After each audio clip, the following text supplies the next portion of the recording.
లక్ష్మీదేవి యొక్క వైభవం చెప్తుంటేట విష్ణువు పొంగిపోతాట. అబ్బా, మా ఆవిడ గొప్పతనం ఇలా ఉంటుందని.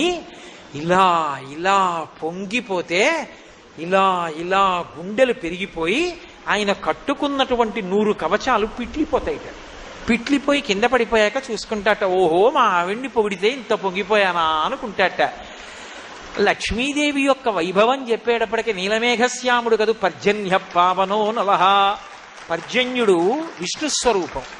ఎంత సంతోషపడిపోయాడో, ఎక్కడి నుంచో గబగబా వచ్చి ప్రాంగణం అంతా చుట్టి కురిపించేస్తున్నాడు.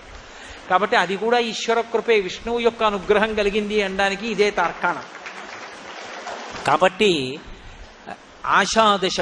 ఆషాదశమి నాడు పరమశివలింగానికి చందనోదకంతో అభిషేకం చెయ్యడం లక్ష్మీదేవి యొక్క అనుగ్రహానికి కారణం.